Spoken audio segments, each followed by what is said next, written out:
सही तरीके से कर सकें। तो मुझे आज एक पत्र मिला, उस पत्र में थोड़ी तीखी बात कही है। तीखी बात कहने के पीछे उसका मंतव्य यह है कि मैं समझ सकूं कि जीवन का चिंतन, जीवन का आदर्श, जीवन की धारणा क्या है। भगवान बुद्ध के सामने एक व्यक्ति गया और उसने कहा कि आप बुद्ध हैं और आपने बोधिसत्व प्राप्त किया है, एक उच्च कोटि का ज्ञान प्राप्त किया है, आपने एक आत्म तत्व को प्राप्त किया है, मगर मैं ये जानना चाहता हूं कि ये सब ऊपरी दिखावा है आपका या कुछ वास्तविकता है, या केवल अपने शिष्यों के सामने ढोंग कर रहे हैं, या केवल शिष्य हैं उनके सामने ऐसा बता रहे हैं।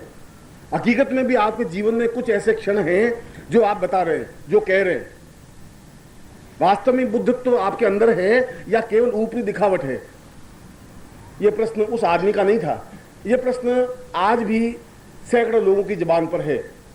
मेरे बारे में भी ऐसा प्रश्न किया जा सकता है। और कोई साधु हो, कोई संत और कोई सन्यासी, चाहे शंकराचार्य हो, चाहे महावीर हो, चाहे कबीर हो, चाहे तुलसी हो, इस प्रकार के प्रश्न तो उन लोगों के हृदय से उठेंगे ही जिन लोगों के हृदय में पाखंड है, ढोंग है, छल है, कपट है। जो है वह तो दिखेगा ही, दिखेगा तो व्यक्त करने की ताकत है उसमें, यह अच्छी बात है। बुद्ध ने कहा कि तुम जो कह रहे हो वो बात तो सही है, मगर अब इस प्रश्न को करने से फायदा भी क्या? मैं तो बुद्धत्व तो प्राप्त किया हुआ हूं और मैं बहुत बड़ा ज्योतिषी भी हूं, बहुत बड़ा ज्ञानी भी हूं। बुद्ध ने ज्योतिष का बहुत बड़ा अध्ययन किया था और मैं ग्रहों, नक्षत्रों, कालों की गणना कर सकता हूं, मैं बता सकता हूं कि किस मोमेंट में संतान पैदा होगी। मैं यह भी बता सकता हूं, 1000 बार बताया, सही उतरा है कि किस मोमेंट में मृत्यु होगी। और तेरी मृत्यु आज से ठीक 14वें दिन है, यह गारंटी। तुम बच नहीं सकता, क्योंकि मैंने तेरी गणना की है, तेरी हाथ की लकीरें देखी है, तेरे भाग्य की लिपि को पढ़ा है। आज से ठीक 14वें दिन को 2 बजे तेरी मृत्यु है। अब तेरा प्रश्न करना है मेरे बारे में कि मैं पाखंडी हूं, ढोंगी हूं, जो भी हूं, वो प्रश्न करना है तो मैं तो उत्तर दूं, और तू जैसा चाहे, मगर मुझे उत्तर देने में तो करीब 24 घंटे तो लगेंगे समझाने में।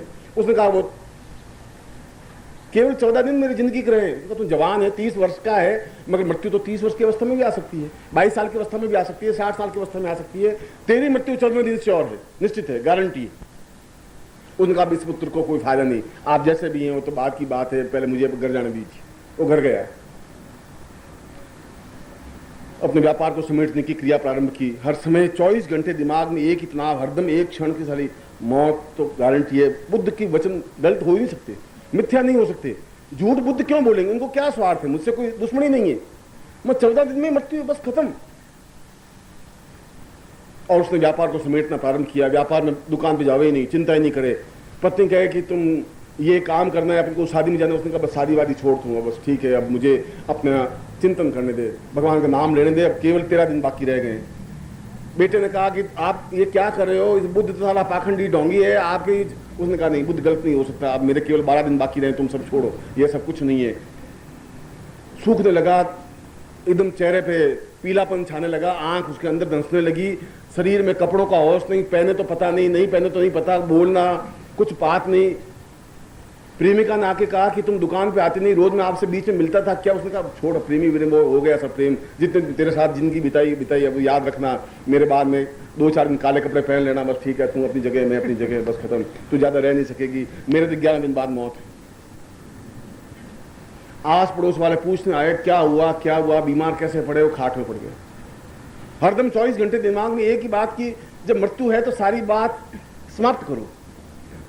एक आदमी को भेजा हरिद्वार से गंगा जल ला, गंगा जल से स्नान किया। साधु के भी उस मंदिर गया नहीं था, वो रोज भगवान शिव के यहाँ जाने लगा, जल चढ़ाने लगा, घर में मूर्ति स्थापन की, घर में बैठा, पूजा की, प्रार्थना की। पत्नी को समझाया कि सब बेकार है, इस जिंदगी में कोई रस नहीं है, कोई सार नहीं है, बेटे कोई मेरे साथ थोड़ी जाएंगे, ये कफन में ओढ़ूंगा तो कफन भी साला डोम खींच के ले लेगा। उसने कहा कि ये आदमी ऐसा कैसे हो गया, जो भौतिक पूरा घोर स्वार्थी, भौतिक सारा डंडी मारने वाला बनिया, ये आया कहां से? ऐसा हुआ क्या इसको? 8 दिन रह गए, 7 दिन रह गए, 6 दिन रह गए, खाट में पड़ गया। डॉक्टर आवे, इलाज करे, वैद्य दवा देखे, उसको दवा कोई लगे नहीं। उसके 24 घंटे तनाव, जिंदगी में एक ही चिंतन, एक ही विचार की जब बचना ही नहीं है तो अब इतना महल, ये मकान, ये 7 होने वाला 2 मकान नए बना रहा था, उसको बंद करवा दे, कोई फायदा नहीं। बेटे हैं, सपूत तो बनाएंगे, कोई मतलब नहीं। एक ब्राह्मण को बुलाया, उसने दान दिया, दक्षिणा दी। उसने कहा कि ये, पत्नी ने कहा तो आप क्या करोगे? उसने कहा कि मेरे साथ पुण्य जाएगा, ये कुछ जाएगा नहीं। 14 दिन आ गए। 10 बजे, 11 बजे, 12 बजे उसको नीचे पड़ा हुआ खाट पर, आस पास में पत्नी खड़ी, बेटे खड़े, बहुएं खड़ी, नौकर खड़े, मुनीम खड़े। 1 बज गया, अब 1 घंटा बाकी है मृत्यु का। बिल्कुल पीला चेहरा, उठने की हिम्मत नहीं, पानी पीने की हिम्मत नहीं, कोई चाह नहीं, मन में किसी प्रकार की भावना नहीं। और ठीक 2 बजने में 5-7 मिनट बाकी रहे, बुद्ध आए। उसने कहा क्या बात है, एकदम हुआ क्या तुझे, ऐसा पीला? उठने की उसकी हिम्मत नहीं, शरण छुए।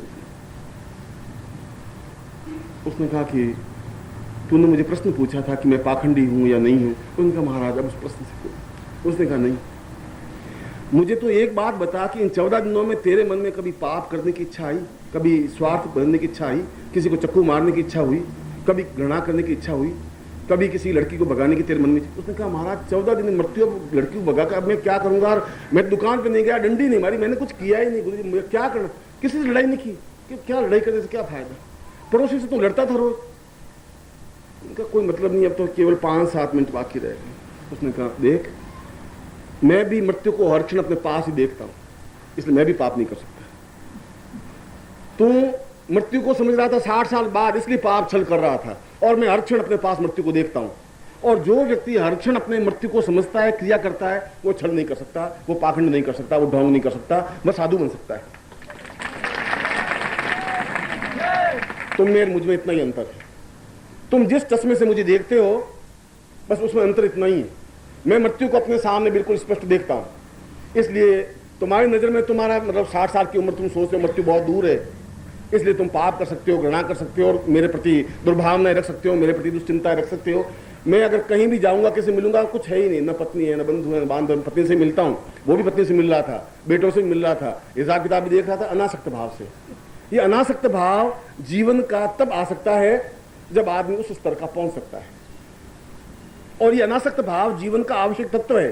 जिसको इस बात का एहसास है कि मृत्यु तो है ही, रावण और बाणासुर जैसे व्यक्ति चले गए तो मृत्यु तो आएगी, अगर वो मृत्यु को नहीं रोक सके तो मैं भी मृत्यु को नहीं रोक सकूंगा। जो पैदा होता है वो समाप्त होगा ही, वो समाप्त होना ही चाहिए, वो समाप्त होगा तो नया खिलेगा। मगर जो हर क्षण इस चिंतन को करता है वो पाप नहीं कर सकता, वो छल नहीं कर सकता, उसके आंख में विकार नहीं आ सकती, उसको धोखा नहीं दे सकता, वो किसी प्रकार की किसी के प्रति दुर्भावना नहीं रख सकता। और बुद्ध कह रहे हैं कि शिष्यों को बता रहा था बुद्ध कि तुम्हारे और मेरे बीच में अंतर इतना ही है। तुम्हारे मन में वासना, विकार, गंदगी, झूठ, छल, कपट के पीछे कारण ये है। मैं भी उस प्रश्न करने वाले को बुद्ध का उपदेश देकर के समझा रहा हूं, बुद्ध के उदाहरण के माध्यम से समझा रहा हूं। प्रश्न उसने भी ऐसा ही किया है, मैं उस तथ्य को, उस चिंतन को ही आपको समझा रहा हूं। यह अलग बात है कि तुम्हारे आंखों के ऊपर चश्मा एक अलग चीज है, तुम एक दूसरी नजर से देखते हो। एक नेताजी ने गाय खरीदी, गाय खाली ऐसे कि घास खावे ही नहीं। नेताजी के यहां से गाय आई, वहां तो हरी हरे चारा चलने वाली, वो किसान ने खरीदी, अब घास खावे नहीं, पास में खड़े रहे नहीं, लात मारे, भूखे मरने लगी। उस आदमी ने कहा मैंने 1400 रुपये में गाय खरीदी, गाय कुछ खाती नहीं है घास। अब नेताजी तो रोज हरी हरी चना उसको खरवाते थे, बहुत अच्छी घास खिलवाते थे, मैं कहां से लाऊं? पड़ोसी को जाके पूछा, 3 दिन से गाय कुछ खा नहीं रही है। उसने कहा कि हरा चारा। उसने कहा हरा चारा मैं रोज कहां से लाऊंगा, हरा चारा ये तो गाय तो रहेगी, मुझे क्या मालूम था नेताजी की गाय ऐसी। उसने कहा इसकी आंखों पे हरा चश्मा बांध दे, बस खत्म। हरा चश्मा बांध दिया गाय के, वो घास देखे तो हरी, जो चीज देखे तो हरी, और आराम से पूंछ हिलाती हुई खाया गई। आपकी आंखों में चश्मा चढ़ा हुआ है, बस जो भी देख रहे हैं आप एक रंगीन देख रहे हैं, आपके देखने में आपके चश्मा चढ़ा हुआ है। मेरी आंखें बिल्कुल निर्मल है, स्वच्छ है। ये अंतर है, ये दृष्टिकोण है। इसीलिए इस श्लोक में एक और नवीन बात, जब मैं दीक्षा दे रहा हूं आपको, दीक्षायाम मृतमस्नुते ही। दीक्षा का मतलब है जो कुछ आपके पास है वह मृत हो, क्योंकि मरने से अमृत पैदा हो सकता है। मृत अमृत, अगर आप अपने विकारों को मारेंगे तो अमृत पैदा होगा, अंदर के जहर को समाप्त करेंगे तो उस घड़े में अमृत आएगा। अमृत तभी आ सकता है जब घड़ा में से वो जहर कुछ छलकेगा, कुछ अंदर से निकलेगा। जब निकलेगा ही नहीं तो उसमें एक बूंद भी जा नहीं सकती। उस बूंद के जाने के लिए भी कुछ खालीपन, कुछ रिक्तता आनी चाहिए। अगर कुछ खाली है ही नहीं आपके घट में, क्यों गधे को घट कहा गया है, अगर उसमें खालीपन नहीं है, और मैंने आज 5 दिन के प्रवचन में एक ही बात कही कि तुम अपने हृदय को खाली करके मेरे सामने रखिए, मैं उसमें जो कुछ भरूंगा मैं भरूंगा, मगर तुमने जो कुछ भरा है उसमें ज्यादा अच्छा भरूंगा। मृतमस्तुते ही, यह जो कुछ समाप्त हो, यह समाप्त हो तो मैं भर सकता हूं, और मैं भर सकता हूं गारंटी के साथ। उससे तुम्हें जिंदगी में एक अनासक्त भाव आ सकेगा, एक आनंद की अनुभूति हो सकेगी, एक तृप्ति हो सकेगी। और इसीलिए शंकराचार्य ने इस श्लोक में जब उन्होंने ये पंक्ति कही तो शंकराचार्य के मानस में कुछ बिंब चिंतन स्पष्ट नहीं था। इसलिए नहीं था कि ब्रह्मोपनिषद की ज्यों की त्यों पंक्ति को उन्होंने श्लोक में उतार दिया। ये मूल संस्कृत में जो पंक्ति है शंकराचार्य की पंक्ति नहीं है, ये भाव शंकराचार्य के नहीं है। शंकराचार्य ने कहे जरूर हैं, मगर है ब्रह्मोपनिषद की पंक्ति। और ज्यों का त्यों शब्द उतार देना अपने आप में कोई महत्वपूर्ण घटना नहीं है, अपने मानस में मंथन करके उतारने की क्रिया है। और उन्होंने उस ब्रह्मोपनिषद के उस सूत्र में बहुत एक उत्तम बात कही है कि देवता, मनुष्य और पशु में अंतर कुछ है ही नहीं, हो भी नहीं सकता। पशु भी दीक्षा ले सकते हैं, लेते हैं। अगर आप देखें तो कुत्तों को बहुत अच्छा गले में पट्टा बांधते हैं। अगर आपने तो हिंदुस्तान में, तो मैं नहीं कह सकता, अगर आप बंबई चले जाएं तो आपको बहुत अच्छे कुत्ते मिलेंगे। पिम्मी, पिल्ली गले में लटकाए हुए, बगल में दबाए हुए, 24 घंटे उसी को लटकाए हुए रखते हैं। और अभी महीने भर पहले आपने न्यूयॉर्क की एक न्यूज नहीं पढ़ी, अखबार में बहुत अच्छी न्यूज आई थी। समाचार था कि एक पति पत्नी में बहुत झगड़ा, और अगर झगड़ा नहीं हो तो फिर पति पत्नी हुई कैसे? पति पत्नी का मूल स्रोत, आधार यही एक झगड़ा हो तो पति पत्नी है, ये कन्फर्म है। एक होटल पे गए, एक होटल में पति पत्नी दोनों गए, उसकी दूसरी शादी थी। तो पति थे बेचारे 45 साल के, पत्नी थी 22 साल की, 20 साल की। तो मैंने देखो डाउट हुआ, तेरी वाइफ है कि नहीं, कुछ पता नहीं। तो उसने कहा कि आप दोनों पति पत्नी हैं। पत्नी कहा बोलते क्यों नहीं, शर्म नहीं आती तुम्हें? बोलते हो क्या, या मर गए, सांप सूंघ गए, क्यों नहीं बोलते? मालूम पड़ गया तुम पत्नी है, गारंटी। इसमें कुछ पूछने की जरूरत नहीं, अब मैं कन्फर्म हो गया, ये कन्विंस। इतना बोलने की ताकत पत्नी में ही हो सकती है। अगर ऐसा बोले नहीं तो पत्नी बन ही नहीं सकती। वहां पति पत्नी में झगड़ा था ही। तो पति ने जब मरा तो उसने कहा इस रांड को मैं अकल दूंगा, ये रांड जिंदगी भर मेरा खून पीती रही है। उसने अपना सारा धन, $10 करोड़ थे, वो अपने कुत्ते के नाम लिख दिए कि $10 करोड़ कुत्ते को दिए जाए, और पत्नी को केवल ₹100 गुजारे के लिए हर महीने दिए जाए। वो तो मर गए। अब बड़ी प्रॉब्लम था। अब वसीयतनामा लिखा हुआ कुत्ते के नाम, $10 करोड़, और यहां $100, सिर्फ $100 से कैसे होगा?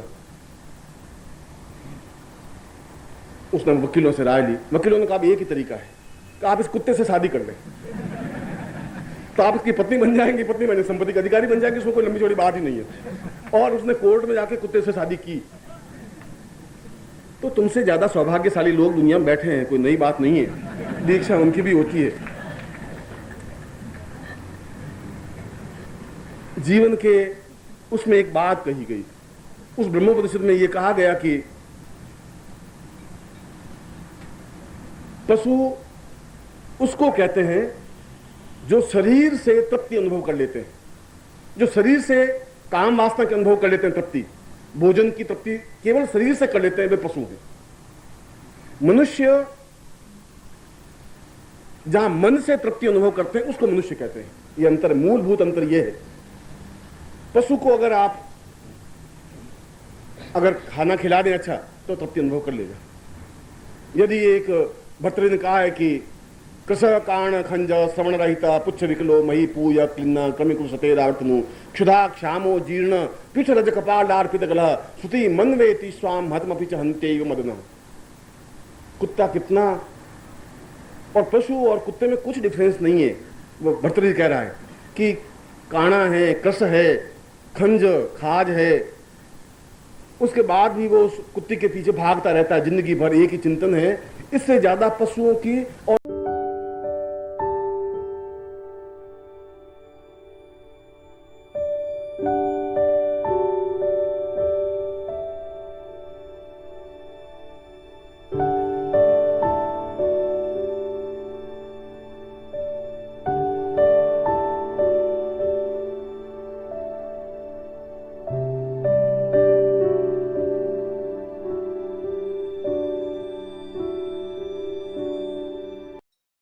ओम परम तत्वाय नारायणाय गुरुभ्यो नमः।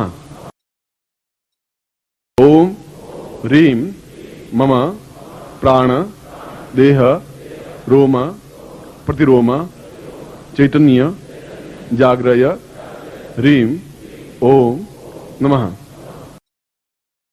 ओम भूर्भुवः स्वः तत्सवितुर्वरेण्यं भर्गो देवस्य धीमहि धियो यो नः प्रचोदयात्।